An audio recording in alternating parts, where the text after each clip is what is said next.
días. Buenos días, jóvenes. Faltan todavía ingresar, ¿no? Buenos días, doctora.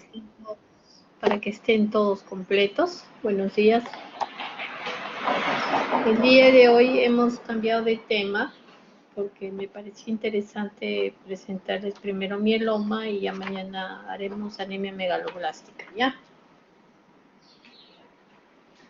Vamos a esperar unos minutos para que vengan todos tus colegas y, bueno, para comenzar la charla, ¿ya? Falta un colega más o dos colegas más.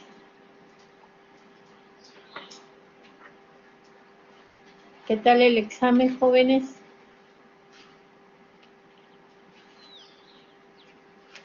Sí, doctora, bien. Ay, qué bueno, qué bueno. Todavía no sé las notas. ¿Todos salieron bien, jóvenes? Sí, doctora. Sí, doctora. Qué bueno, qué bueno, qué bueno, qué bueno. Estaba preocupada.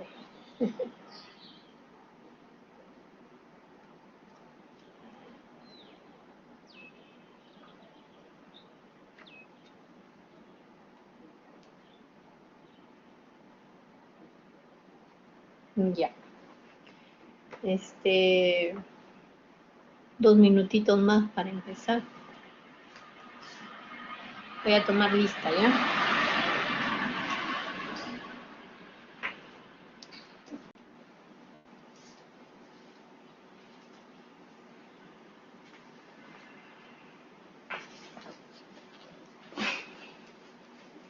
A ver, Carlos David Tochio. Carlos, ¿estás presente? Carlos David.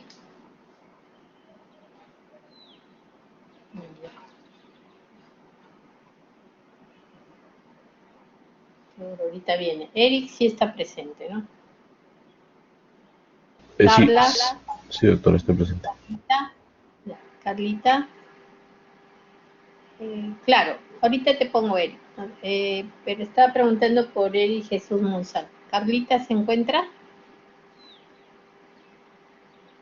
Carla. No está, ¿no? Ya. Carol Jauregui sí está, ¿no? Sí, doctora, presente. Luis Cruz Guapaya también Presente, está presente. Ya. Y por último el doctor Ek, ¿no? Que se ha integrado con nosotros. Ya. Muy bien. Entonces vamos a empezar la práctica el día de hoy. Vamos a hablar de las discrasias de las células plasmáticas y entre las discrasias de las células plasmáticas vamos a conocer todas las entidades clínico-patológicas, pero principalmente el mieloma múltiple, ¿no? Entonces, como sigue la siguiente lámina, entre las neoplasias de células plasmáticas tiene muchas denominaciones, ¿no? Entonces se llama gamapatía monoclonal, se conoce con el nombre de disproteinemia o una paraproteinemia. ¿Y cuáles son estas entidades clínicas que involucran todas estas discrasias de células plasmáticas? Tenemos el mieloma, que es el que ustedes tienen que saber bastante de este tema porque es bien preguntado, es muy frecuente en la práctica, es un diagnóstico que nosotros siempre debemos tener presente. La macroglobulinemia de Waldenström, las enfermedades de cadenas pesadas, la amiloidosis primaria y el MUGUS, ¿no? O gamapatía. Bueno, el día de hoy vamos a hablar sobre el mieloma, ¿no? El mieloma múltiple y cuando les toque la discrasia de células sanguíneas, bueno, particularmente creo que les he programado una práctica de Waldenström para que puedan diferenciar. Y estas tres van a ir en una clase especial, ¿ya? Práctica especial. Pero el día de hoy vamos a hablar del mieloma múltiple. Es una enfermedad neoplásica de un curso gradual que se va a caracterizar por la proliferación y el acúmulo de plasmocitos monoclonales y estos van a producir una inmunoglobulina monoclonal o cadenas ligeras monoclonales de inmunoglobulinas, ¿ya? Entonces, se produce una proliferación de un acúmulo de plasmocitos y estos van a producir inmunoglobulinas que pueden ser ligeras. Acá vemos en esta diapositiva, perdón, por favor, un ratito, ¿ya?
Disculpen, disculpen jóvenes, recibí una llamada. Entonces acá ven en esta diapositiva la inmunoglobulina y van a ver las cadenas ligeras y las cadenas pesadas, ¿no?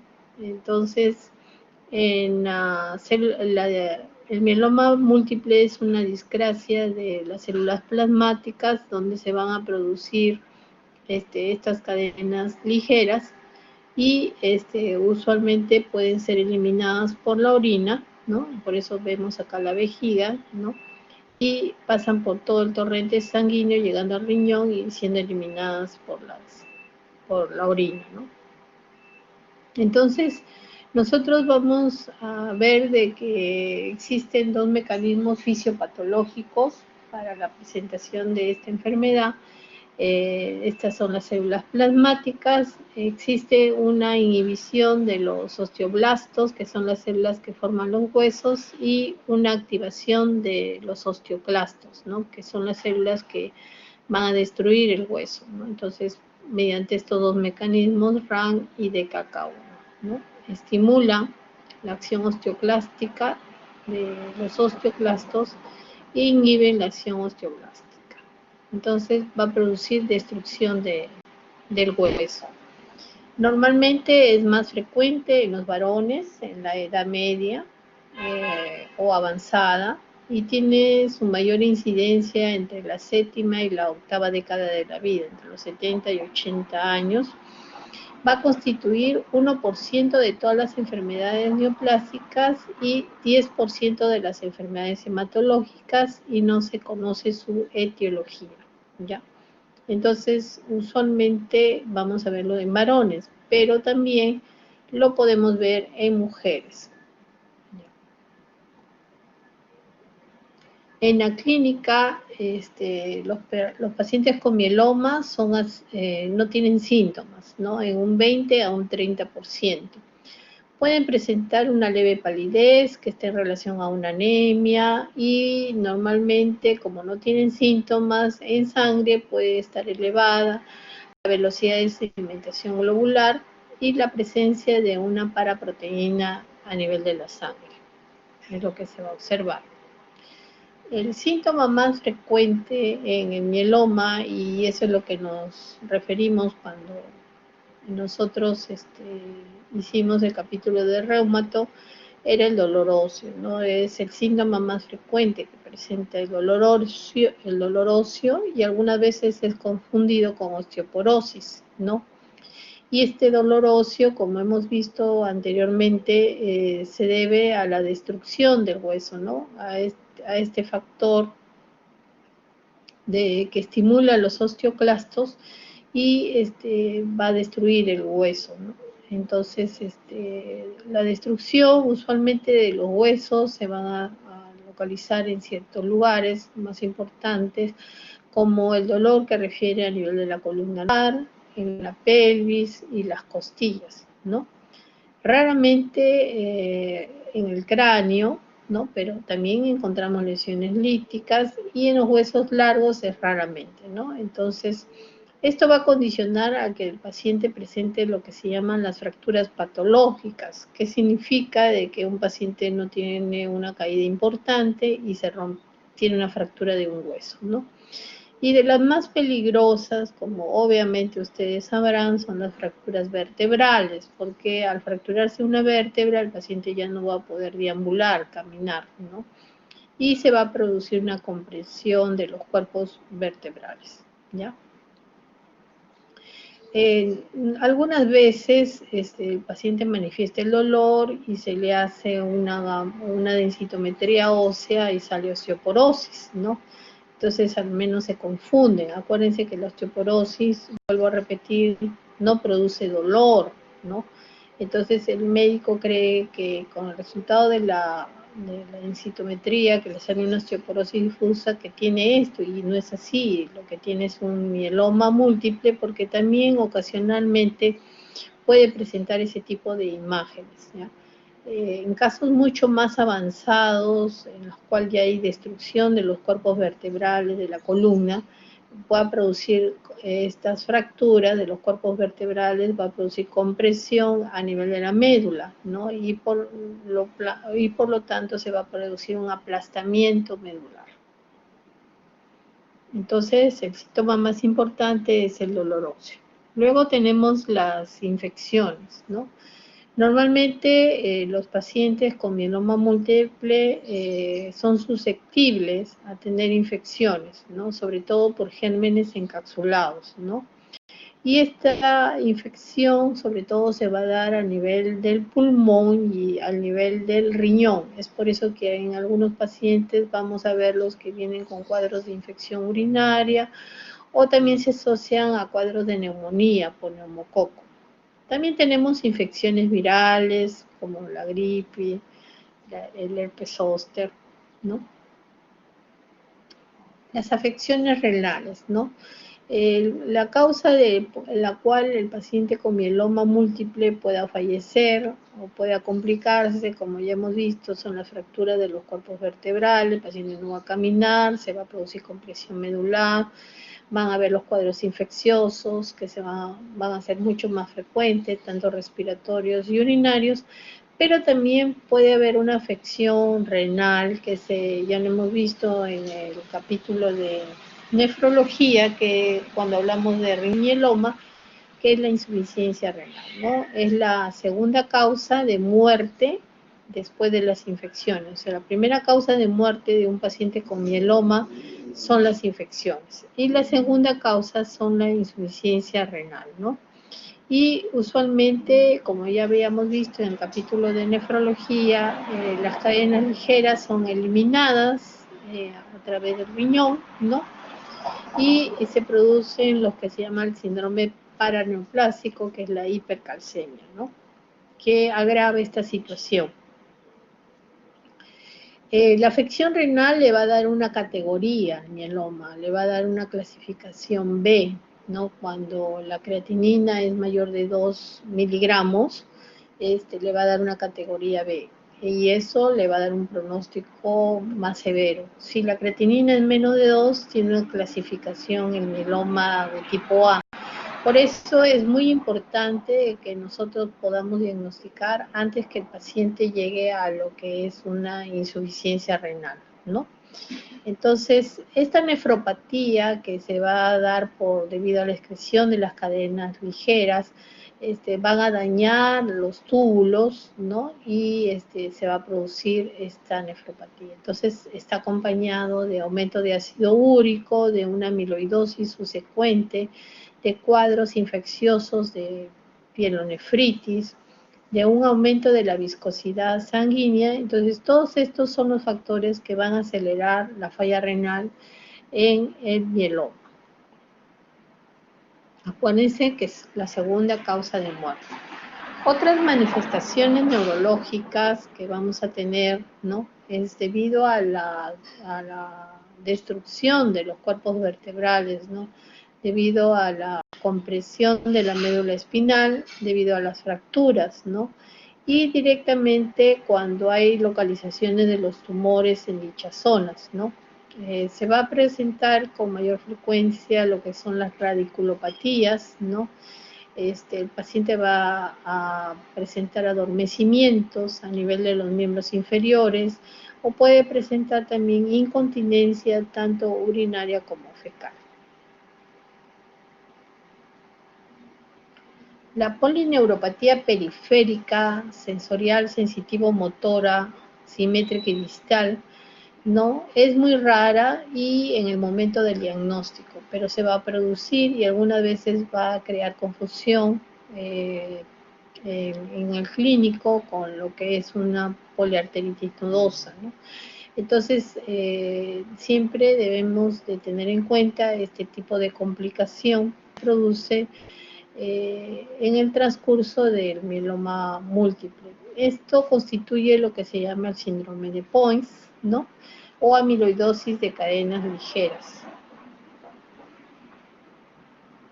Otro de los síntomas que vamos a ver, aparte del dolor óseo, de las infecciones, es la anemia, que es la palidez, ¿no? Y se va a traducir por la palidez el síndromes paraneoplásicos asociados, el aumento del calcio a nivel de la sangre, el síndrome de hiperviscosidad sanguínea, por eso siempre es importante en todo paciente que uno sospeche un mieloma múltiple, hacerle una viscosidad sanguínea donde vamos a encontrar aumentado, y este síndrome de hiperviscosidad va a conducir a que el paciente tenga usualmente una diátesis hemorrágica que se descubre con presencia de moretones, epístasis, sangra por las encías, sangra a nivel urinario, hay evidencia de púrpura, que es la unión de petequias, y también nosotros podemos ver los pacientes con cuadros neurológicos de presencia de vértigo, de cefalea, de nistagmus, ¿no? O pérdida súbita de la audición. Cuando los tumores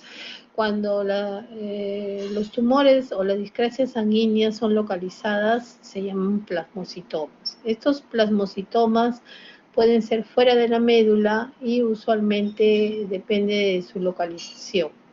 Van a producir síntomas como amiloidosis, dependiendo de su localización, aumento del hígado, adenopatías periféricas, esplenomegalia, y también puede traducir un síndrome de Fanconi. En la histología, ¿qué observamos del paciente con mieloma múltiple? Vamos a ver cilindros eosinófilos en los túbulos contorneados distales y en los tubos colectores. Y estas son por la presencia de proteínas, ¿no? Y están rodeadas por células grandes. También vamos a ver signos de insuficiencia de la médula ósea, ¿no? Porque hay un compromiso medular, un síndrome mieloptísico. El mieloma va a producir un proceso mieloptísico, una ocupación de la médula, ¿no? Y esta médula va a estar ocupada por células plasmáticas, ¿ya? Entonces, este síndrome mieloptísico se caracteriza por hipercalcemia, aumento de calcio en sangre en un 30%, masa tumoral, astenia, anorexia, náuseas, vómito, poliuria, polidipsia, estreñimiento y confusión. Síndrome de hiperviscosidad sanguínea es menos frecuente, pero usualmente se caracteriza por alteraciones neurológicas, visuales, visión borrosa, puede producir hemorragia intracerebral, ¿no? Afecciones circulatorias, y sobre todo aparecen los mielomas que tienen la inmunoglobulina M y la inmunoglobulina G y la A en menos frecuente. Entonces, los que tienen la presencia de estas inmunoglobulinas G, M y G, es más frecuente este síndrome de hiperviscosidad de los que tienen predominancia de la inmunoglobulina A. Entonces, la triada que nos sugiere que un paciente tiene mieloma en la clínica son, primeramente, el dolor óseo, segundo, la anemia que pueda tener, paciente varón, como hemos visto, 70, 80 años, que tiene dolor óseo, anemia, y que en un estadio final llega a una falla renal. Por eso que cuando tenemos un paciente que no tiene antecedente de diabetes ni hipertensión y que presenta una falla renal con dolor óseo y palidez, siempre debemos descartar que tenga un mieloma múltiple, ¿no? ¿Qué vamos a encontrar en las pruebas complementarias en un paciente con mieloma múltiple? Vamos a encontrar una anemia, como hemos visto. Esta anemia tiene unas características de ser normocítica y normocrómica, o sea, nunca es una anemia ferropénica, ¿ok? Como lo que hemos visto ayer. Es una anemia normocítica, normocrómica. La velocidad de sedimentación globular se encuentra elevada. Normalmente es más de 100 y nos hace sospechar en cuadro de mieloma múltiple. Se acompaña de trastornos de las otras series, como los leucocitos, donde vamos a ver leucopenia, las plaquetas, vamos a ver trombopenia, y puede estar acompañada el mieloma múltiple cuando su proliferación es mayor de estas células a nivel a nivel periférico, puede haber un cuadro de leucemia. Entonces, ahí estaríamos hablando de un cuadro muy diferente, de leucemia de células plasmáticas, cuando la invasión de estas células se dan en mayor cantidad a nivel periférico. También puede existir una alteración de la coagulación, se puede prolongar el tiempo de la coagulación, el tiempo produciendo una hemorragia, afecta la antitrombina 3 y en sangre y en orina se puede percibir o encontrar una paraproteína que ya les he mencionado. Por ejemplo, en orina, ya ustedes saben que hay cadenas ligeras que se van a eliminar en la orina y esa es la que se llama proteinuria de Benzen-Jones. Y en la sangre, las inmunoglobulinas que usualmente se van a objetivar es la inmunoglobulina G en el 55% de casos, la A en el 25% de casos y las cadenas ligeras capa blanda pueden estar en un 20% de casos. Entonces, la viscosidad aumentada, el aumento de calcio y el aumento de la uremia nos hace sospechar, junto con el dolor óseo, que este paciente pueda tener un problema de mieloma múltiple. Entonces, le pedimos una radiografía y vamos a ver una desmineralización, vamos a ver lesiones líticas y vamos a ver fracturas. Pero en donde principalmente van a presentar este tipo de lesión de las fracturas. Y las fracturas se dan solamente con el toser del paciente, ¿no? El paciente tose y se fractura las costillas, ¿no? Entonces vamos a hacerlo lo que antes se decía un survey óseo, que es una radiografía de todos los huesos de nuestro organismo. Y vamos a ver este tipo de lesiones, ¿ya? En el mieloma múltiple, el cráneo, como les decían, es el menos frecuente comprometido, pero cuando ya nosotros vemos que el cráneo está comprometido, es que la lesión está bien avanzada. Y ustedes van a apreciar estas lesiones en saca bocado, que ven acá, las estoy señalando, ¿no? Estas lesiones son una destrucción lítica de la calota craneana, ¿ya? Van a ver los huesos largos, que son los que menos se van a comprometer, más son los huesos de las costillas, que dan la forma de un rosario en el borde inferior, ¿no? Luego también tenemos acá, por ejemplo, un hueso largo, el húmero, miren esta lesión, ¿no? Entonces vemos una afección del hueso, ¿no? Y nosotros usualmente observamos a la microscopía la presencia de estos plasmoblastos o células plasmáticas que son malignas, ¿no? Tenemos una zona clara, perinuclear y un núcleo periférico, ¿no? Como ven acá, un núcleo periférico. Acá vamos a ver en esta imagen una célula plasmocítica en la cual tiene un acúmulo de inmunoglobulinas. Nosotros vemos acá el núcleo que es bien periférico, como lo observan, como lo están, pero acá el núcleo bien periférico, ¿no? Y una zona clara, ¿no? Perinuclear. Esa es característica de las células plasmáticas.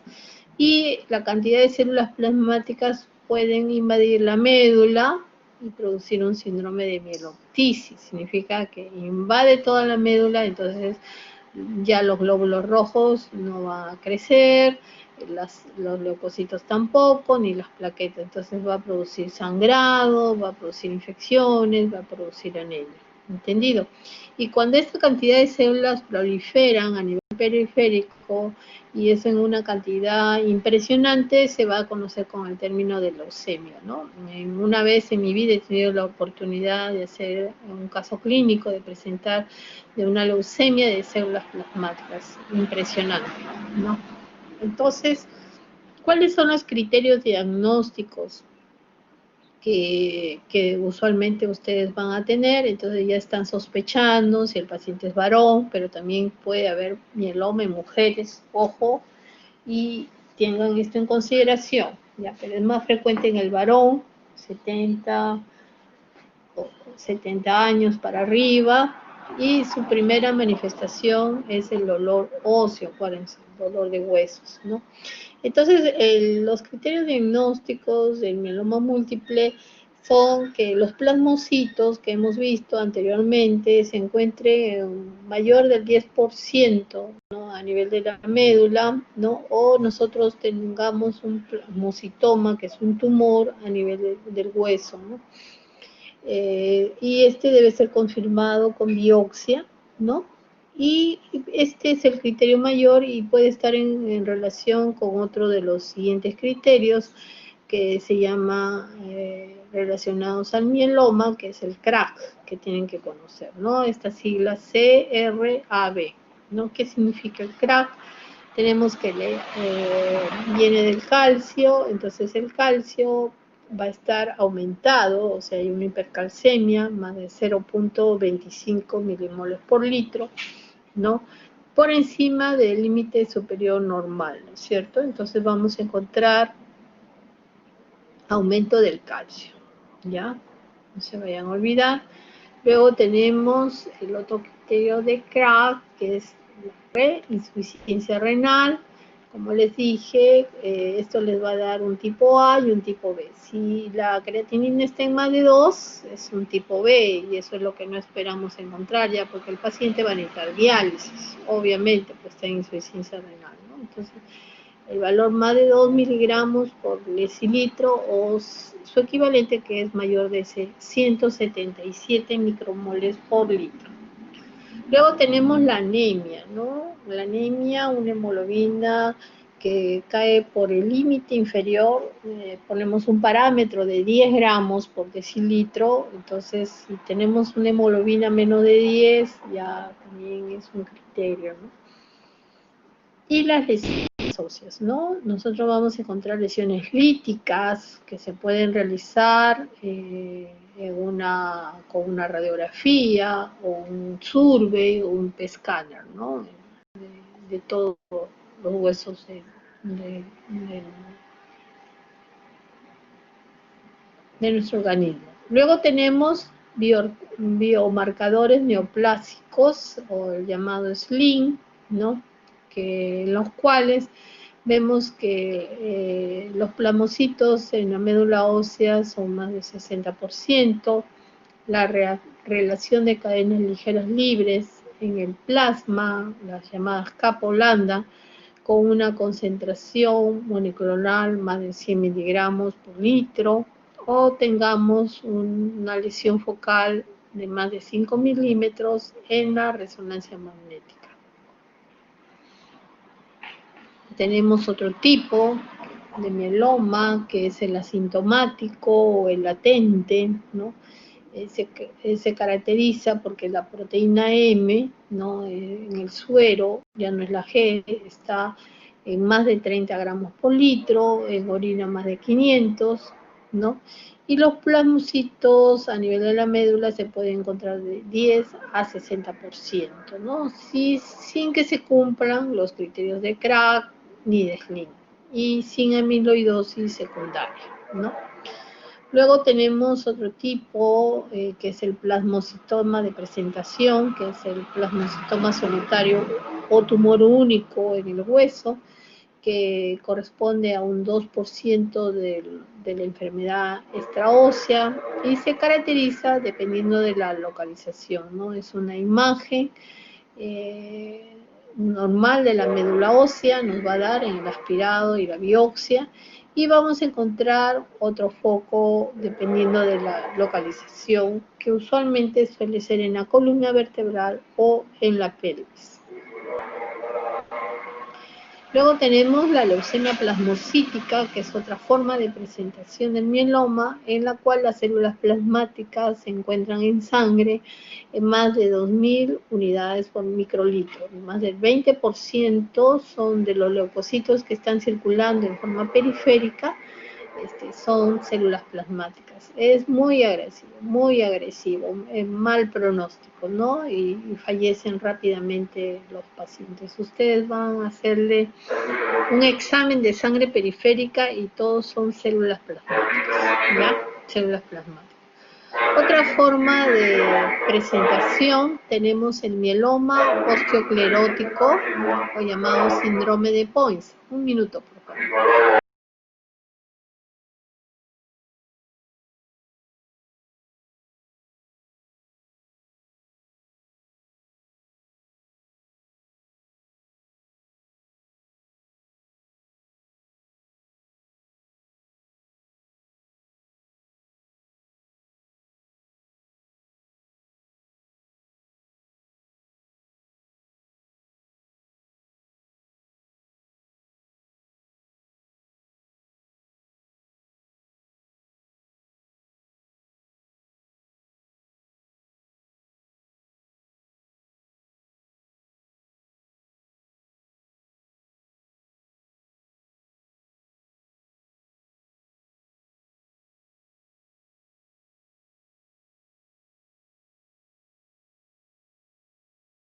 Muy bien, entonces tenemos las formas de presentación del mieloma osteoclerótico, síndrome de Points. Es muy raro. Yo no, una vez me dijeron en endocrino un caso de esta presentación. Es muy raro.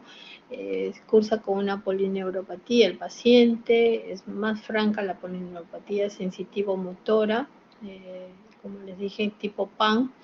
Un crecimiento del hígado, del vaso. Bueno, el paciente no tenía adenopatías. La endocrinopatía con mayor frecuencia era el hipogonadismo, ¿no? Y la presencia de la proteína M y las alteraciones cutáneas. El paciente sí tenía alteraciones cutáneas, ¿no? Entonces vamos a más o menos a hacer un poquito de memoria, las formas de presentación, ¿no? El clásico mieloma múltiple, ¿ya? Mieloma múltiple, una forma de presentación. Luego, otra forma de presentación es el mieloma sintomático o latente. Otra forma de presentación es el plasmocitoma solitario, ¿ya? Luego tenemos la forma de presentación de una leucemia plasmocítica y el mieloma osteoesclerótico, ¿no? Un síndrome de Points. Entonces, para el diagnóstico diferencial, nosotros tenemos que diferenciarla de las gamapatías que vimos en un inicio, ¿no? Que les dije que las vamos a hacer próximamente. La enfermedad, por ejemplo, en el curso de neoplasias de linfocitos B maduros o la gamapatía monoclonal de significado incierto o el GENSI, ¿ya? Gamapatía monoclonal de significado incierto, ese es un diagnóstico diferencial, donde la proteína M en suero es menos de 30, ¿no? No es más de 30, y en orina es menos de 500 y no es más de 500 como se ve en el mieloma que hemos dicho, ¿no? Los plasmocitos en la médula ósea son menos de 10, en el mieloma es más de 10, y el GENSI, esta gamapatía monoclonal de significado incierto, en algún momento se va a transformar en mieloma múltiple, ¿ok?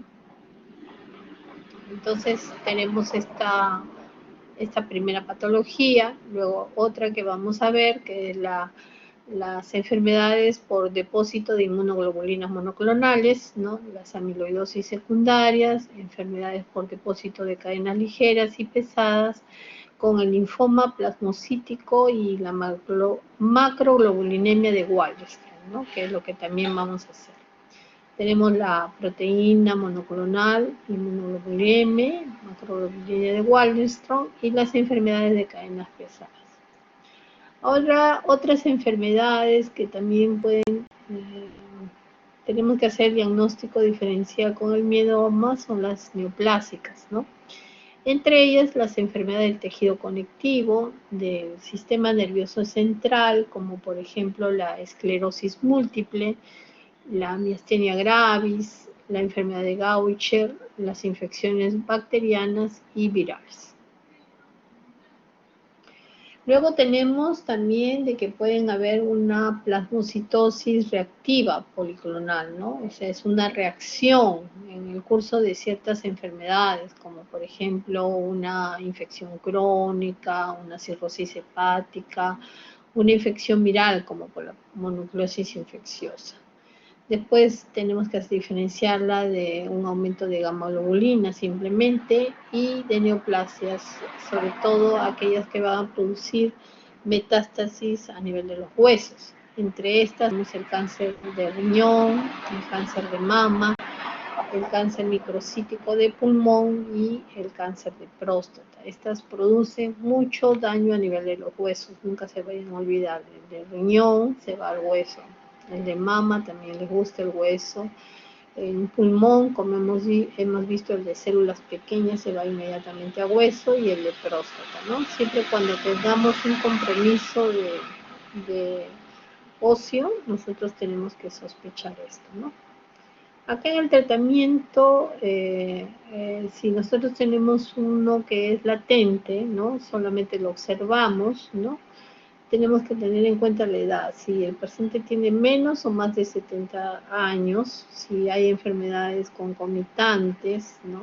Si tiene enfermedades concomitantes o no. En ese caso vamos a emplear 3 fármacos, ¿no? Que es el BTD, que ahora tienen que ustedes relacionarse con estas palabritas, estas iniciales, que la B es del botesormil, la T es la talidomida y la D es la dexametasona, ¿no? Entonces, para los latentes usamos esos 3 fármacos, botesormil, talidomina y dexametasona, que es BTD. El BCD, como su nombre indica, la B es de botesormil, pero la C ya vendría a ser, ya no es talidomida, sino sería ciclofosfamida, que es otro fármaco, y la D es dexametasona. Entonces, cuando vayan ustedes a la práctica, en el internado, la enfermera va a decir, doctor, empieza un BTD, un BCD, y ya saben lo que es. Ya, por iniciales. ¿Qué cosa es el PAC? El PAC es botesormil, la D es la doxirubicina, perdón, la dexametasona, la doxorubicina y el botesormil. El CTD es la ciclofosfamida, la talidomida y la dexametasona. Acuérdense que la D siempre es dexametasona, ¿ya? En este caso, la doxorubicina, la inicial es la letra A, y el botesormil obviamente debería haber sido la B, pero en este caso lo han puesto la B, ¿ya? Pero ya se sabe que es el componente. Luego el CTD, ¿no? El CTD viene de ciclofosfamida, ¿no? Viene de talidomina y viene de dexametasona, y estos son esquemas de tratamiento, ¿no? También tenemos el auto-PBSCT. ¿Qué cosa es? Trasplante de células hematopoyéticas de la sangre periférica autóloga, o sea, del mismo paciente, ¿no? Y se va a realizar una quimioterapia con dosis alta de melphalan o alqueral, ¿ya? Entonces, estos son los esquemas que se pueden usar en los tiempos en los pacientes con mieloma.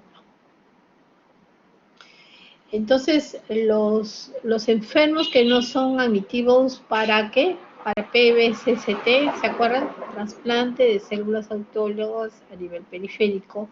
Típicamente usan, ¿qué cosa? El MPT. El MPT es M de melphalan, P de prednisona y T de talidomina, o usan el BMP. ¿Qué cosa es el BMP? Botesormil, melphalan y prednisona, ¿ya? Entonces tienen que ustedes ahora en este momento ya adecuarse a los términos médicos porque ya están entrando a otro nivel.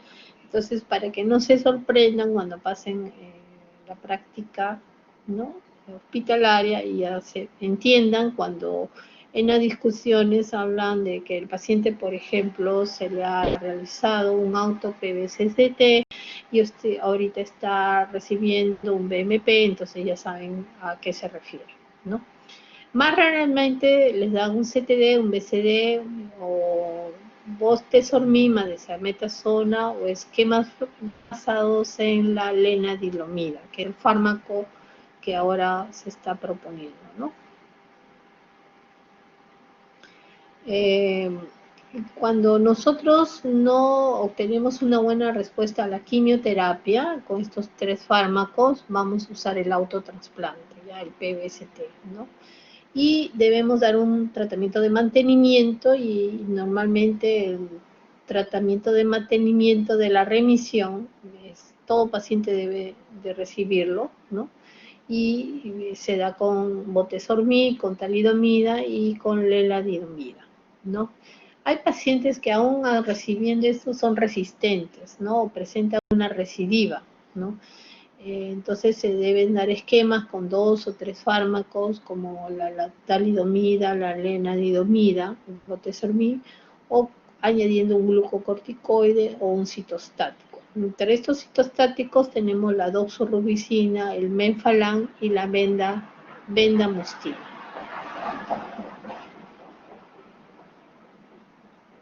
Y hay nuevos fármacos que prometen, como la pomalidomida, el carfilzomib, el daratumumab, el otutumumab, son anticuerpos monoclonales, y el isazomib. En los plasmocitomas, en la forma de presentación de plasmocitomas, la cirugía o la radiación es el tratamiento correcto, no la quimio, ¿no? Y en el tratamiento de soporte, si el paciente ya tiene una insuficiencia renal, darle una hidratación adecuada, incluir un programa de hemodiálisis, ¿no? Si el paciente, y se le puede dar un ciclo de bortezomib o de salmetasona a dosis alta, ¿no? Ese es el compromiso del riñón en el mieloma, bortezomib o dexametasona. Cuando tenemos que el ácido úrico se encuentra aumentado en estos pacientes, hay que darles allopurinol, ya ustedes saben, 100 miligramos cada 8. Y también, de acuerdo a la creatinina, podemos usar los siguientes fármacos, como la lenalidomida, el ácido zoledrónico, leparina, ¿no? Ustedes saben que ya si el paciente hace un compromiso renal evidente con una insuficiencia renal, tenemos que dar un tratamiento sustitutivo, que viene a ser la hemodiálisis o la peritoneodiálisis, pero principalmente la hemodiálisis. ¿Cómo inhibimos la osteolisis en el caso de los pacientes que nos va a originar la hipercalcemia?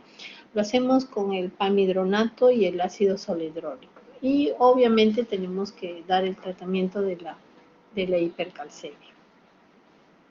El tratamiento del síndrome de la hiperviscosidad sanguínea, que se caracteriza, como ya hemos dicho, puede haber un edema agudo de pulmón, una hemorragia intracerebral, ¿no? Que ya sabemos, una falla renal, puede haber anemia, dolor óseo, infección, ¿no? Debemos de prevenir la trombosis con una terapia antitrombótica, y debemos dar el tratamiento para la polineuropatía, que usualmente se asocia al uso de medicamentos. En estos casos, nosotros debemos de administrar vitaminas, ¿no? La supervivencia del paciente con mieloma a los 5 años es un 40 o un 80%, ¿no? Y como hemos visto, la causa más frecuente de muerte son las infecciones, ¿no? Infecciones y el compromiso renal, nunca se olvide. O sea, son 2 cosas: 5 años de vida, 40 o 80% de supervivencia. Muy bien. Ahora vamos a hablar sobre el mieloma solitario, que es un tipo, ¿no? Que es lo que se denomina el plasmocitoma, ¿no? Que dijimos en una lámina anterior que el tratamiento era quirúrgico, ¿no? Es una lesión que se comporta, ¿no? Es una lesión solitaria que se encuentra en el hueso o en los tejidos blandos, y las lesiones extraóseas, o sea, fuera de los huesos, ¿no? Van a encontrarse sobre todo a nivel de los pulmones, a nivel nasofaringe y en los senos paranasales. Esos son los lugares más importantes de los mielomas solitarios. O sea, lo encontramos en el hueso, ¿no? Ok, en los tejidos blandos, pero fuera del hueso y los tejidos blandos lo podemos encontrar en el pulmón. Podemos encontrar un mieloma solitario en pulmón, en la nasofaringe o en los senos paranasales. Este es el mieloma solitario, como ustedes ven en esta diapositiva, este es el sacro y acá está la lesión, está bien señaladita, ¿no? Ven acá, esta es la columna, ¿no? Y acá el sacro, y miren, este es un mieloma solitario o un plasmocitoma, ¿no? Entonces le hacen la recesión y le sacan todo este tumor, ¿no? Entonces, ¿cuál es el tratamiento de elección del mieloma solitario o el plasmocitoma de localización ósea? Es extraerlo nada más, cirugía, ¿no? Ya. Ahora tenemos otro tipo de forma de presentación que es el mugus, que dijimos que muchos mugus no completan los criterios de mieloma, pero que en algún momento van a llegar a ser mieloma, ¿no? Van a progresar a ser mieloma, ¿no? Entonces acuérdense que el mugus es la gamapatía de comportamiento incierto, ya no se vayan a olvidar, en la cual las proteínas que se van a identificar es la proteína M, que es en la sangre, y esta no va a tener signos ni síntomas, ¿no? Y como les dije, un 1% de estos mugus en algún momento de su vida van a llegar a ser un mieloma múltiple, o sea, van a completar los criterios, ¿no? Entonces vamos a presentar el caso clínico y le voy a pedir la colaboración de Luis. Hola Luis, ¿cómo estás? A ver, por favor, apóyanos con el caso para ver. Sí, doctora. Ok. Ah, Bueno, paciente hombre de 63 años de edad, conductor que consulta por 6 meses de evolución de dolor lumbar, que ha sido valorado por rehabilitación física y ortopedia, indicándosele múltiples terapias físicas con las que inicialmente presentaba mejoría parcial de dolor. Y en las últimas semanas este se ha intensificado por exacerbación posterior a las terapias físicas, causado por gran limitación por su actividad laboral. ya, entonces, a ver, ¿qué es lo que nos puedes señalar? Bueno, el paciente, uno que es un paciente mayor de 73 años. Ujú, Luego también que veo significancia es que presenta de dolor lumbar, ok, de muy 6 meses. bien, Bueno, ha sido rehabilitado con con rehabilitación física, fisioterapia, ¿no? Y ujú, pero no ha mejorado ese dolor. Y luego se ha intensificado ese dolor, eh, a pesar de que se le hizo las terapias físicas, ¿no? Y está limitado de alguna manera por su labor, ¿no? Que, que presenta el que es conductor. muy bien. Entonces, lo que nosotros encontramos acá, ¿cuál es el síntoma que te ha llamado la atención? El principal es el dolor lumbar. Muy bien, entonces es el dolor, ¿no? Acuérdate, dolor. No tiene 70 años, ¿no? Sino 60 años, pero ¿qué manifiesta? Dolor, ¿ya? No te vayas a olvidar. Entonces el paciente ha estado 6 meses, mira, con este dolor y ha estado en rehabilitación física, lo mandaron a ortopedia, ¿no? Entonces ha estado con dolor 6 meses, ¿no? ¿Ya?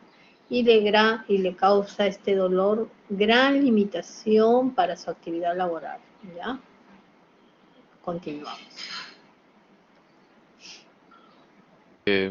Bueno, fue nuevamente valorado por ortopedia y se le tomaron resonancias magnéticas de columna dorsal y lumbar, encontrando aplastamiento de la T12 y fractura de L3, con marcada disminución de la densidad ósea. El paciente ingresa a la consulta con silla de ruedas y el examen físico se encuentra en regulares condiciones generales. Álgico, pálido, afebril, sin signos de dificultad respiratoria, presenta marcado dolor con los cambios de posición. Ya, si tú te imaginas, es un señor que ingresa a tu consulta en silla de ruedas, es una persona que no es vieja, ¿no? ¿Cuántos años dijimos? 63 años, no es vieja, es una persona adulta mayor, pero no es vieja, ¿no? Ya. Pero imagínate, ¿tú creerías que una osteoporosis en una paciente con 63 años puede originar ese aplastamiento? Ya vemos que hay fractura, ¿no? Ya vemos que hay aplastamiento vertebral. Entonces, yo tengo que plantearme otro tipo de situación en una persona que ha tenido un dolor de 6 meses y que ha estado limitando su actividad, ¿no? Y lo veo así, ¿no? Entonces, ya lo notas pálido, está con mucho dolor, bien álgico, ¿no? Y no puede cambiar de posición. Continuamos. Paciente se encuentra taquicárdico, auscultación pulmonar normal, abdomen globuloso, presenta edema grado 1 de miembros inferiores. Se le hace un hemograma donde los valores de leucocitos es de 9.900, los neutrófilos de 50%, los linfocitos de 46, monocitos 2 y eosinófilos 2. Continuamos. Luego basófilos 0%, hemoglobina 8.5 gramos por decilitro, hematocrito 25.5, creo que es HCM, creo que es hemoglobina, eh, Corpuscular media, muy bien, 27 que hemos visto ayer, ajá, y BCM, volumen corpuscular medio de medio, 82. O sea, 82. es una anemia que tiene el paciente muy importante, ¿no, Luis? Mira, tiene 8 gramos en el varón, es 14, 16, él está con 8 gramos, pero es una anemia normocítica, normocrómica, ¿no? Dijimos ayer en la clase de anemia ferropénica que los valores del volumen corpuscular medio eran de 80 a 100, ¿no? Está normal. Y la concentración media de hemoglobina era de 27 a 32, entonces está normal. Lo que ves también acá es que su velocidad de sedimentación globular está sumamente alta, está en 94 milímetros en la primera hora, ¿no? ¿Sí? Sí, doctor. Muy bien, entonces estás viendo ya que es un hombre que no es tan viejo, que está pálido, está con 8 de hemoglobina, que viene sentado en una silla de ruedas con un dolor increíblemente terrible. Ya le estás viendo la velocidad elevada, ¿no? Estás comprobando, entonces ya te puedes acordar esta exposición y puedes tú diferir de que este paciente pueda tener el diagnóstico de una discrasia de células plasmáticas, probablemente un mieloma múltiple, ¿no? Entonces el médico le toma una beta 2 microglobulina, ¿no? Que es, ahora vamos a ver qué cosa es la beta 2, sale en 5.3, y le toma una albúmina, que es la proteína en la sangre, que sale 2.8 gramos por deci. Ya, a ver, vamos a ver.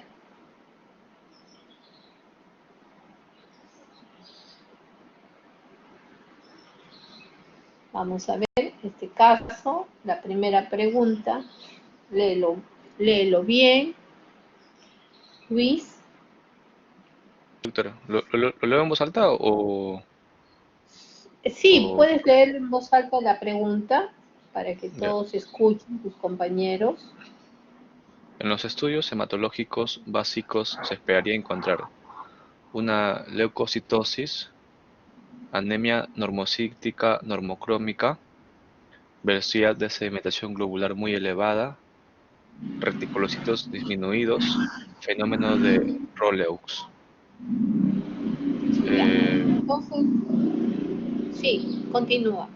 Entonces, a ver, vamos a ver con lo que tú puedes ver en este caso.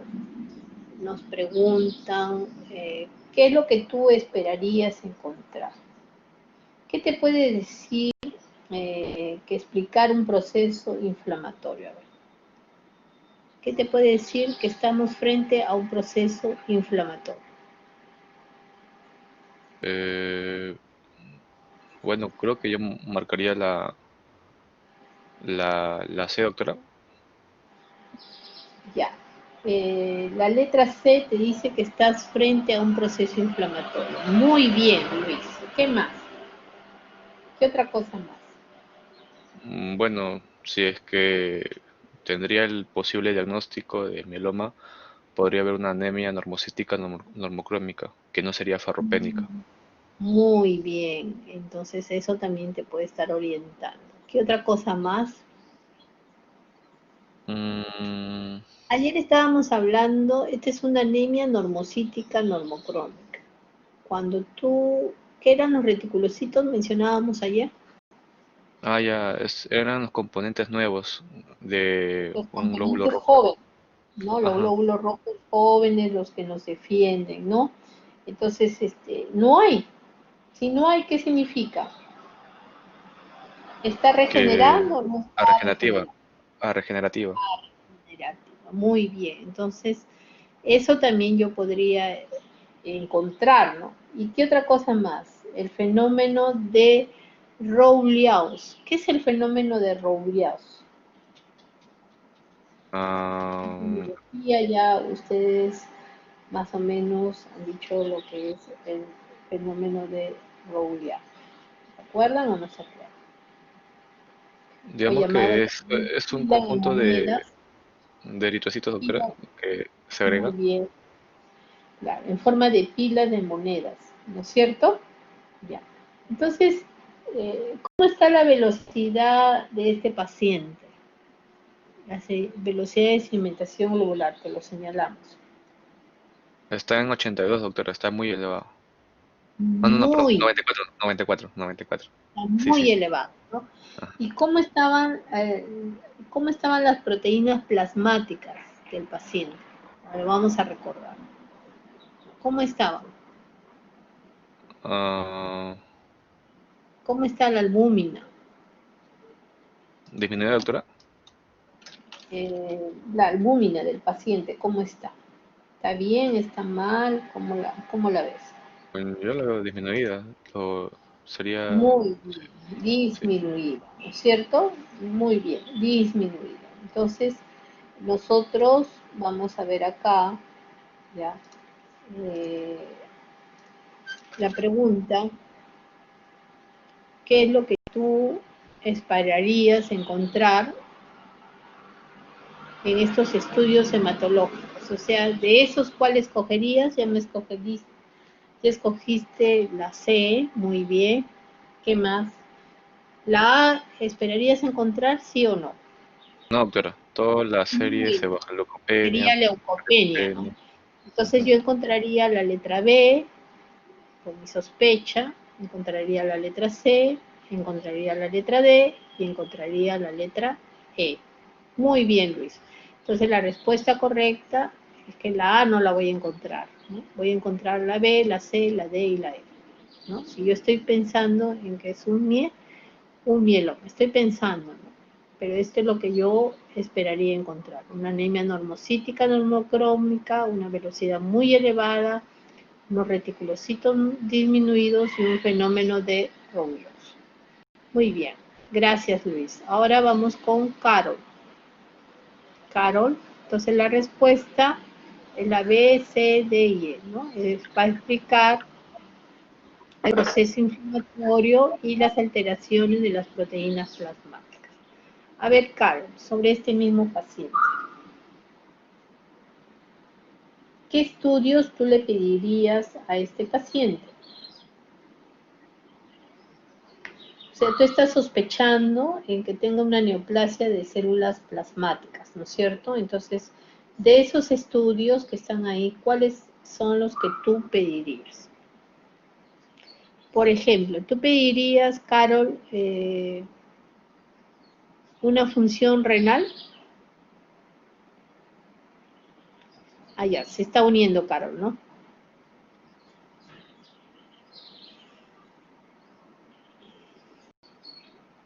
A ver, Carol, entonces tú, ¿me escuchas? Ya. A ver, Carol, de esos estudios tú estás sospechando en una neoplasia eh, de células plasmáticas, ¿no? Por la exposición que te he dado el día de hoy.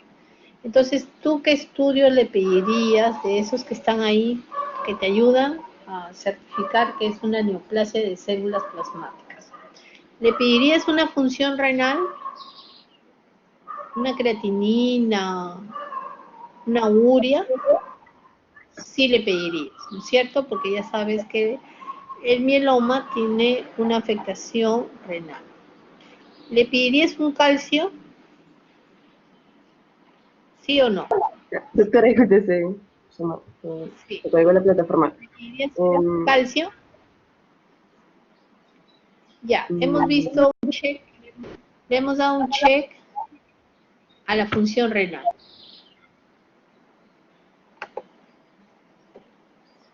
¿No? Le hemos dado un check a la función renal. Sí le pediría.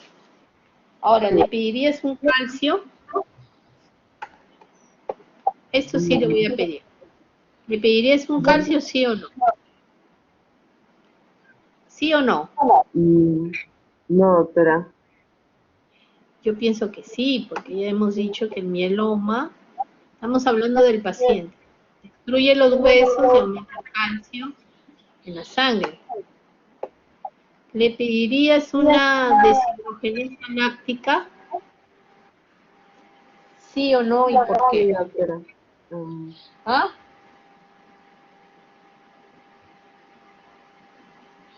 La LDH, ¿le pedirías? Obviamente, si le pido la función renal, le pediré el ácido úrico, porque hemos dicho que hay hiperuricemia, ¿no? Como hay destrucción, hay lisis, también le pediría una deshidrogenasa láctica. Lo que no le pediría sería una TSH, que está en relación a la glándula tiroides. ¿Entendido, Carol? ¿Ya? Sí, Tú a doctora. ese paciente que viene en silla de ruedas, con 6 meses de dolor, primero le vas a pedir su función renal, a ver cómo están sus riñones, porque eso te va a clasificar si la creatinina está en más de 2, de que está en un estadio B. Le vas a pedir calcio, porque vas a encontrar hipercalcemia. Le vas a pedir una deshidrogenasa láctica que va a estar elevada por el cuadro de destrucción y lisis. Y obviamente el ácido úrico, porque existe una hiperuricemia, ¿no es cierto? ¿Ya? Lo que no le vas a pedir es una TSH. Muy bien, vamos a pasar con Eric Jesús González. A ver, Eric. Sí, doctora. Entonces, tu pregunta siguiente para el paciente es, si tú consideras que se trata de una posible discrasia, ¿no?, de células plasmáticas, ¿no?, por los hallazgos radiológicos, ¿qué necesitarías disponer de lo que se te está mencionando?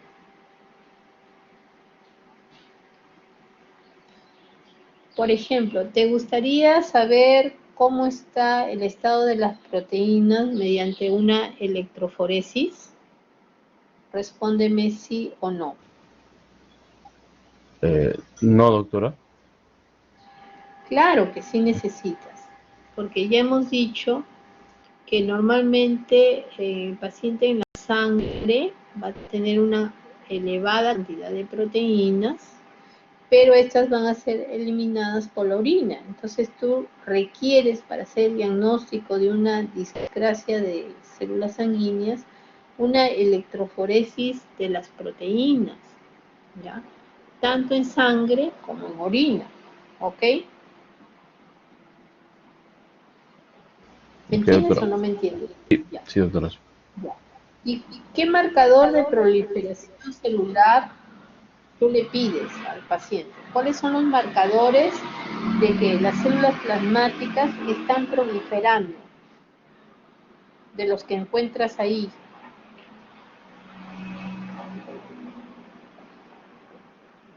¿Qué marcadores tú pides?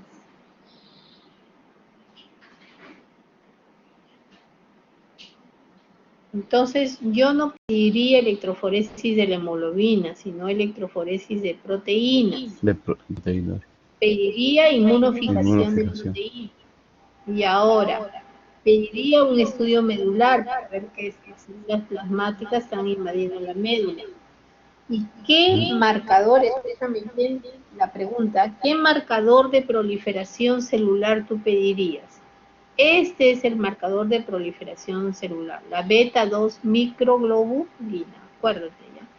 ¿Qué cosa es la beta-2 microglobulina? Es una proteína, es un marcador de proliferación de la célula, igual que la deshidrogenasa láctica, ¿ok? No te vayas a olvidar. Ok. También tú pedirías un estudio de los huesos, ¿no es cierto? Una serie ósea, una radiografía, ¿no? Te vas a pedir una radiografía de dónde, a ver, cráneo, que hemos visto, de la columna, de la parrilla costal, de la pelvis, de los húmeros, del fémur, ¿no? Entonces, en ellas, ¿qué vas a buscar? Lesiones líticas, Sí. obstructivas, ¿entiendes? El riesgo de tener una fractura. Entonces, de estos exámenes, ¿cuál consideras que se deben de pedir para sospechar en una discrasia sanguínea? Sería la B, inmunofijación de proteínas, ¿Qué más?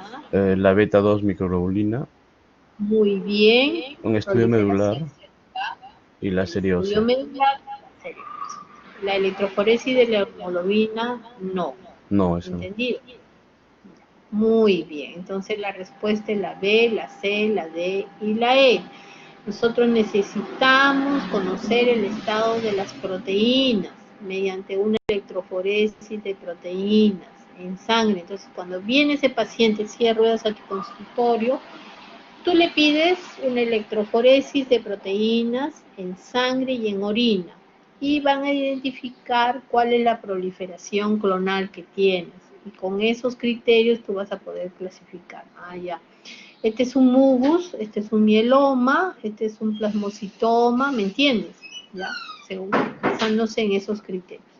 Y pides una inmunoelectroforesis de proteínas o inmunofijación de proteínas también en la sangre y en orina, porque ya sabes que en la orina se liberan las cadenas ligeras, ¿ya?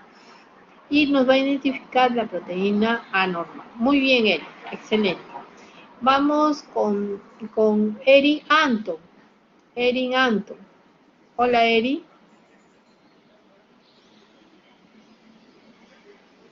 Eri Anton, ¿está? Ek. Ya.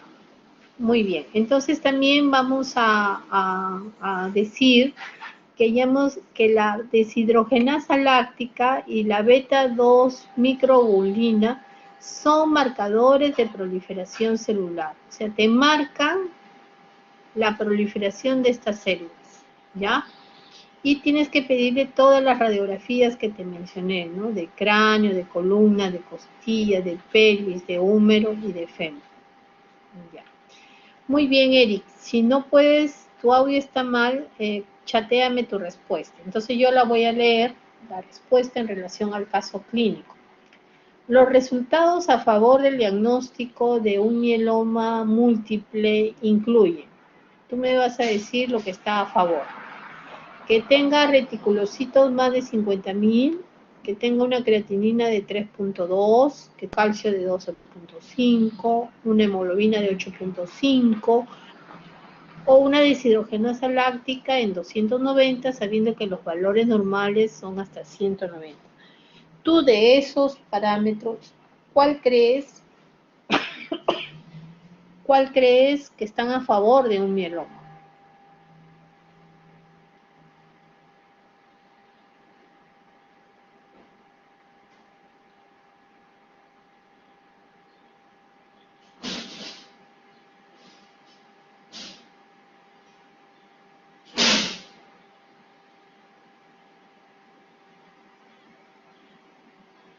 Ya hemos hablado de los criterios, ¿no? Entonces me dice la C, muy bien. La A no, la C está bien. Acuérdate, el calcio, muy bien. El calcio más de 12.5 es un criterio, lo hemos hablado en los criterios. ¿Qué otra cosa más? Dijimos la creatinina, También hemos dicho que es un criterio. Si la creatinina está en más de 2, entonces está en clasificación B el mieloma. Y por último, hemos dicho la hemoglobina menos de 10. La deshidrogenasa láctica puede estar aumentada, pero no forma parte de los criterios. Y los reticulocitos, ya les dije, están disminuidos y tampoco forman parte de los criterios, ¿ok? No forma parte de lo que son el CRAP, ¿ya? El CRAP. Vamos a que nos ayude en esta ocasión David. Hola Carlos David. A ver, buenos días. ¿Estás ahí, Carlos? Ya. A ver, ayúdanos con la siguiente respuesta. Entonces, jóvenes, la respuesta es la B, la letra C y la letra D. ¿Ya? Son los que nos ayudan a diagnosticar un mieloma múltiple. ¿Ya? Vamos con la siguiente pregunta en relación al caso clínico. Los criterios diagnósticos para el mieloma del grupo Working o los criterios del CRAC. A ver, ¿cuáles son?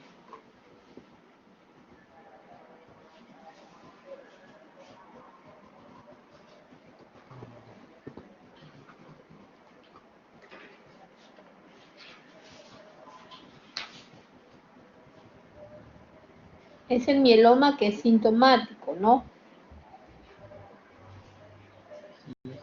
Dijimos, el grupo Working dijo la letra B.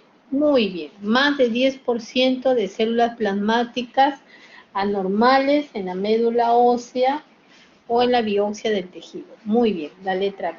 ¿Qué más? La hemoglobina. ¿Cuál? La hemoglobina. La hemoglobina, nos dice, es la letra D. Muy bien. La hemoglobina debe estar menos de 10 gramos por decilitro, lo vuelvo a repetir, o menos de 2 gramos debajo del límite normal, pero menos de 10. Muy bien, la letra D, ya me dijo la B, ya me dijo la D, ¿qué más? El calcio también. El calcio, es la letra E, ¿no? Entonces, cuando hablamos del calcio, nosotros vemos que hay una hipercalcemia, ¿no?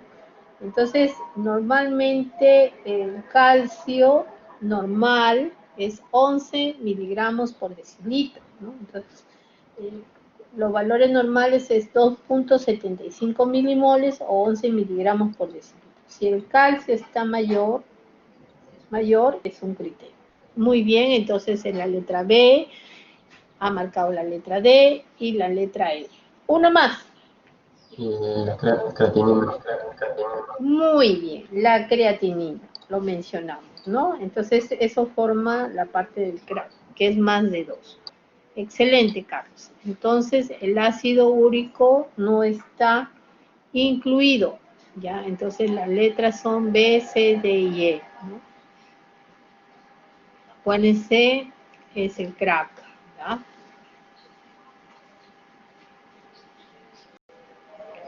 Entonces, hipercalcemia, el rango es 11 miligramos, mayor de 2.5 milimoles, en miligramos es 11, 12 decía ahí. La R viene de insuficiencia renal, más de 2. La A viene de anemia, menos de 10. Y la B viene de lesiones óseas, líticas o osteopénicas. Esos incluyen el CRAC, no se vayan a olvidar. Muy bien, Carlos, excelente. Ahora pasamos con la doctora Carla. A ver, Carlita, se confirmaron en este paciente múltiples lesiones óseas, ¿no? ¿Puedes leerlo, por favor? Se confirmaron en este paciente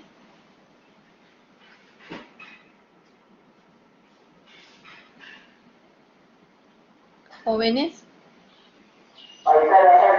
Se confirmaron en este paciente múltiples lesiones a nivel de los huesos largos y en las costillas. Además tenía lesiones en la columna y presentaba el 58% de células plasmáticas anormales en médula ósea, o sea, tenía más de 10, 58, con un pico monoclonal en la inmunoglobulina G, ¿ya? Entonces le hacen sus placas y ven lesiones, y en el estudio de médula ósea comprueban esto de que hay mayor de 58% de células plasmáticas y un pico monoclonal. Y por último, Carlita, a ver, la última pregunta que dice de los estudios que determinan el pronóstico del mieloma múltiple incluyen. Ah, no te cargue el micro, ya. Entonces me vas a chatear tu respuesta, ¿ya? Dice, los estudios que determinan el pronóstico del paciente incluyen A, hemoglobina, B, dice lesiones óseas, 3, deshidrogenasa láctica, D, beta-2 microglobulina y E, albúmina. ¿Cuáles son las respuestas? A ver, chatéame por favor tu respuesta, Carla.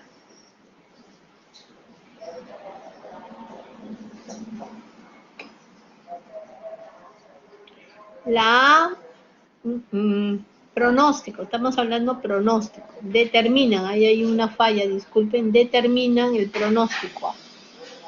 Estamos hablando quién determina el pronóstico. Cuando ustedes quieran saber el pronóstico del mieloma, tienen que pedir dos cosas. No es para diagnóstico, ojo, vuelvo a repetir, es para pronóstico. Es la beta-2 microglobulina y la albúmina. ¿Se acuerdan cuánto tenía de beta-2? El paciente tenía 5.3 miligramos por decilitro. ¿Y cuánto tenía de albúmina? Tenía 2.8 gramos por decilitro. La cantidad de beta-2 microglobulinas, escuchen bien, nos va a dar la sobrevida del paciente en meses. Ya hemos dicho que son 5 años el pronóstico de vida, ¿no? Entonces, basados en los niveles. ¿Cuánto tenía de beta-2 microglobulina este paciente? Vuelvo a repetir, 5.3. Entonces, acá dice 5.5, entonces estaría en una etapa 2. ¿Ya? Acá en etapa 1 tenemos menos de 3.5 y la albúmina sérica más de 3.5, él tenía 2.8 de albúmina. Entonces acá la sobrevida, si tenemos estos valores, es 62 meses, 5 años, por ahí. Pero él está entre la 1 y la 3, o sea, la 2. Va a vivir solamente 44 meses, que es lo que se han hecho los estudios.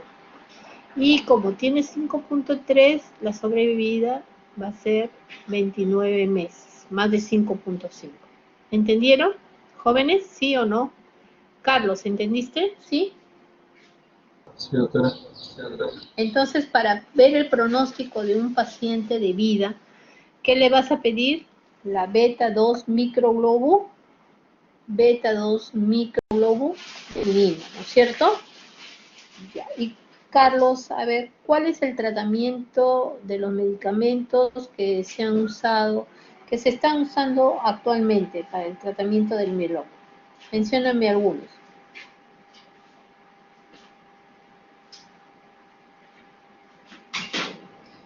Acuérdate siempre del corticoide, de la dexametasona. ¿Y qué más te mencioné? El botezorbit, ¿no? La talidomida y el melphalan. ¿Ya? Acuérdate. Melphalan, botezorbit, dexametasona, talidomida y leflunomida. ¿Ya? ¿Ok? Entendido. Entonces, haciendo un pequeño resumen, Silvis. Doctora, sí, justo quería consultarle, cuando estaba dando la parte del tratamiento.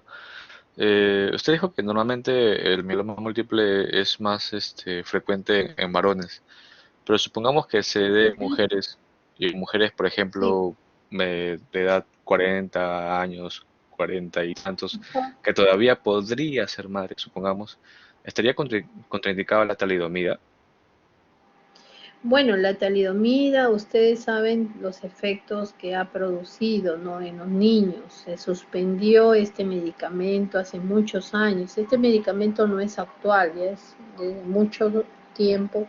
Se usaba para los vómitos, pero los niños que nacían de las madres que usaban este medicamento nacían sin miembros, sin manitos, sin brazos, ¿no? Entonces, este fármaco está indicado justamente, se ha visto un buen efecto en el mieloma múltiple, por eso se usa en el mieloma, pero obviamente no podría salir gestando, uno, por la misma acción del fármaco, ¿no? Y dos, por la enfermedad. ¿Ya? Doctora, gracias. Jóvenes, ya. Entonces, el Botezomib, ¿no? Es un fármaco que, que nosotros ahora, nosotros lo tenemos, ¿no? Obviamente tiene efectos secundarios, ¿no? Ustedes saben que es un inhibidor del proteasoma, ¿no? Y este se utiliza sobre todo en el mieloma, ¿no? Porque inhibe los proteasomas, ¿no? Y nosotros lo encontramos es una perspectiva buena, ¿no? Eh, que hace que las células no crezcan, o sea, que las células cancerosas mueran y no crezcan más. ¿Ya? Eso es lo que hace el Botezomib, ¿no? Es un inhibidor del proteasoma, no se vayan a olvidar.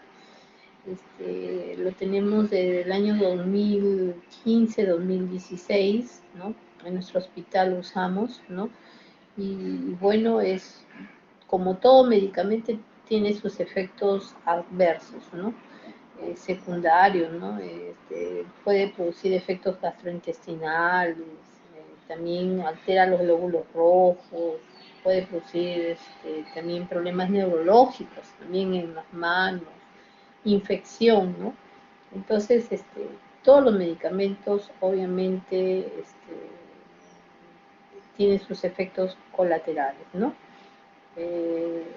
Pero la calidad de vida es bien aceptable, ¿no? En los pacientes al menos no tenemos mala experiencia, pero siempre se tiene que hacer firmar al paciente un consentimiento y mencionarle, ¿no? Sobre este medicamento, sobre sus efectos colaterales, ¿no?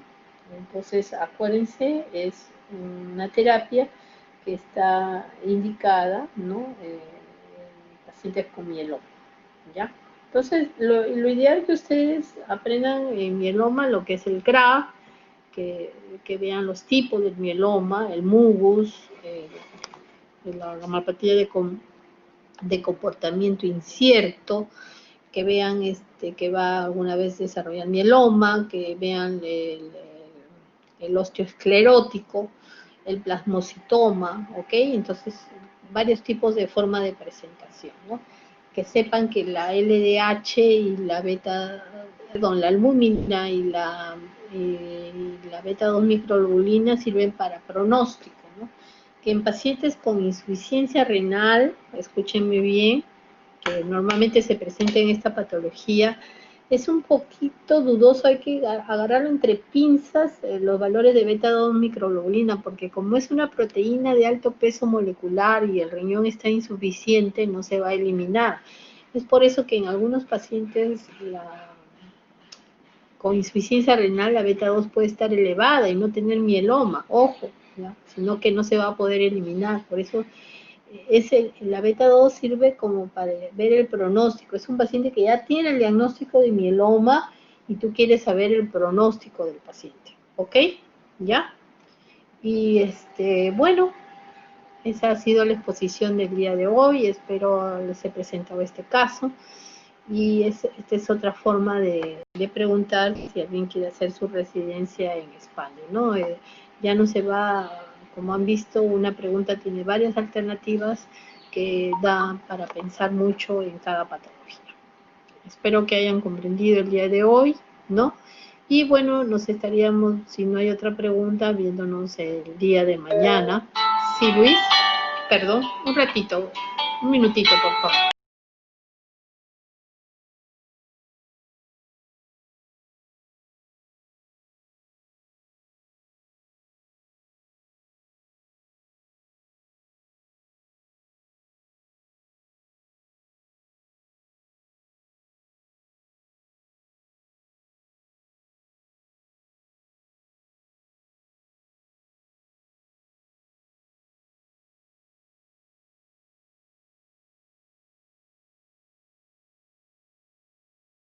Bien, entonces, sí, Luis, por favor.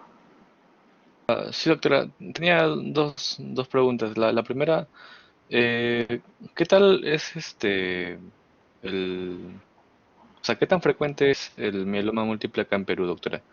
Y mi Muy segundo, frecuente. muy frecuente. Y Yo hice mi mi otra pregunta, tesis. Ajá. este, lo que pasa es que las diapositivas de ayer, doctora, no sé si podría enviármela y esa también. No Claro, sé, claro, sí. Hoy día les voy a enviar, ayer tuve un poquito de dificultad con la internet, pero hoy día ya, más bien disculpen que no las he podido enviar, pero hoy día se las envío, ¿ya? He tenido un doctora, ¿a poquito de quién se lo está enviando? dificultad. Disculpe. No, ayer no se las he enviado, usualmente se las envío a la doctora Carol, pero no la he enviado todavía porque he tenido un poquito de dificultad y al doctor Eri también le envío, ¿no?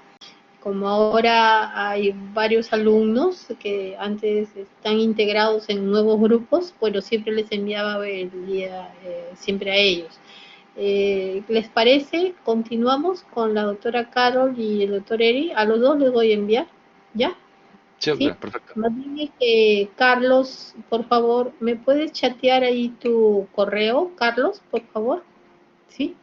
Ya, entonces le voy a enviar a Eri y a Carol. Carlos, por favor, chateame tu correo un ratito para tomarle una foto, porque tú vas a exponer el caso clínico del día sábado, bueno, y yo voy a ser la moderadora para entregarte el tema, ¿ya? Ya, doctora. Ok, entonces hoy día te hago llegar el tema, ¿ya? Para el Ya. día sábado. Bueno, sí, ¿y cuál es la otra pregunta, Luis? ¿Todo bien? Sí, doctora, todo bien. Ya. Muy bien, jóvenes, entonces que tengan ustedes un buen día. Hemos terminado el día de hoy la práctica. No se olviden de asistir a las 11 de la mañana. Y bueno, yo les voy a estar enviando al correo del doctor Jesús Monsalve y de la doctora Carol las dos actividades. ¿Ya? Cuídense, que tengan ustedes un buen día. Y felicitaciones por haber salido bien en su examen. Qué bueno. Estaba preocupada. Cuídense, que tengan buen día. Gracias, doctora. Buen día. Hasta Gracias, luego, doctora. buen día. Hasta luego, doctora. Buenos días. Hasta luego, buenos días.